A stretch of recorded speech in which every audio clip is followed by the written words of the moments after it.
প্রিয় দর্শক, আসসালামু আলাইকুম। বর্তমান সময়ে বাংলাদেশের সকল বিশৃঙ্খলার জন্য দায়ী পিনাকি ভট্টাচার্য এবং ইলিয়াস হোসেন। কথাগুলো হয়তো আপনাদের কাছে আজগুবি মনে হইতে পারে বা আপনারা ভাবতে পারেন যে আসলে এই ধরনের অসত্য কথা কেন বলতেছি। এটাই সত্য এবং এইটাই প্রমাণিত। কেন নয়, আপনারা দেখছেন প্রথম আলোর সামনে যখন কিছু মানুষ জড়িত হইল, মোল্লা কলেজ, সোহরাওয়ার্দী কলেজে ছাত্ররা মারামারি করলো, এটারও ইন্ধনদাতা ইলিয়াস হোসেন এবং পিনাকি ভট্টাচার্য। আপনার যারা ওই যে আপনার শাহবাগে যারা জড়ো হয়েছে 1 লক্ষ থেকে 1 কোটি টাকা পর্যন্ত আপনার বিনা সুদে কিস্তি পাওয়ার জন্য, তারাও কিন্তু আসছে এই পিনাকি ভট্টাচার্য এবং ইলিয়াস হোসেনের কথায়। আজকে আপনারা যেটা দেখছেন যে চট্টগ্রামে ইসকন নেতাকে মুক্তি না দেওয়ায় কেন্দ্র করে একজন অ্যাডভোকেটকে জবাই করে হত্যা করা হয়েছে। এটারও ইন্ধনদাতা পিনাকি এবং ইলিয়াস হোসেন। কথাগুলা আমি বলছি না, বলছেন আমাদের দেশের দুইজন সমন্বয়ক এবং সাংবাদিক শাহেদ আলম লাগছে পিনাকির পিছনে, আর জুলকারনাইন সায়ের লাগছে ইলিয়াস হোসেনের পিছনে। তারা নাকি এই দেশে বিশৃঙ্খলা তৈরি করতেছে। এই ইসকনকে নিয়ে আজকে থেকে 3 বছর আগে ইলিয়াস হোসেন সতর্ক করছিল যে এই ইসকন সাধারণ কোনো সংগঠন না, তাদের পরিচালনা হইতেছে ভারত থেকে, তাদেরকে পরিচালনা করতেছে ভারত থেকে। এটা কেউ কর্ণপাত করে নাই। বিশৃঙ্খলার পরিবেশটা কখন থেকে শুরু হয়েছে?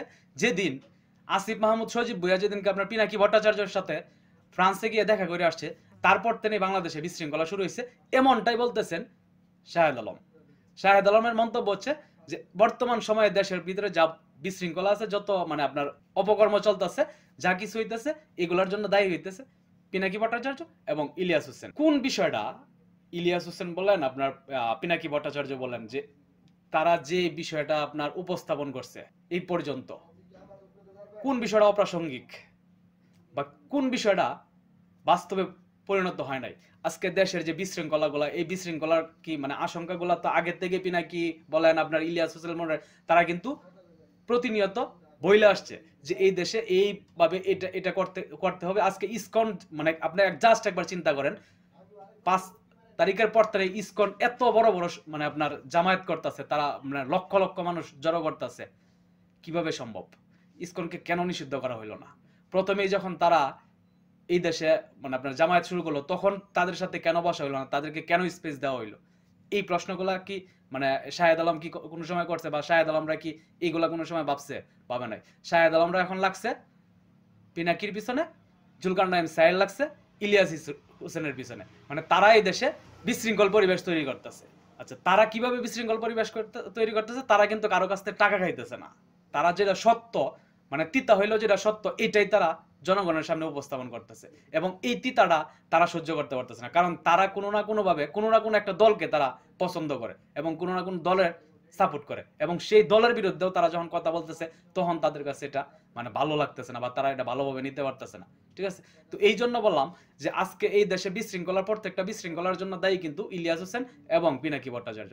তারা সত্যটা উপস্থাপন করতেছে এবং সত্যটাই তারা এই সমাজে তুলে ধরতেছে। সত্যটা সমাজে তুলে ধরার পরেও তারা বিশৃঙ্খলা তৈরি করতে। প্রথম আলোর বিরুদ্ধে ইলিয়াস হোসেন যে আপনার ডকুমেন্টারিটা তৈরি করছে, এই জায়গায় এখন পর্যন্ত কেউ কি কাউন্টার দিতে পারছে যে না, এই ধরনের কোনো কর্মকাণ্ড প্রথম আলো বা ডেইলি স্টার করে নাই? কেউ তো কাউন্টার দেয় নাই, বা কেউ প্রতিহতও করে নাই যে না, এই ধরনের কোনো কর্মকাণ্ড হয় নাই।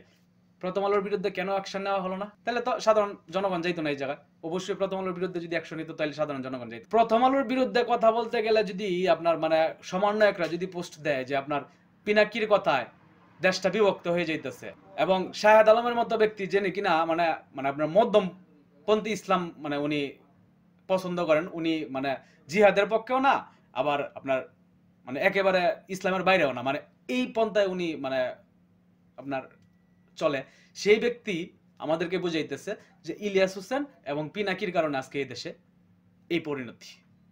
তো যাই হোক, আসলে আর চেয়ে বেশি কিছু বলার নাই। ভালো থাকবেন সকলে। আসসালামু আলাইকুম।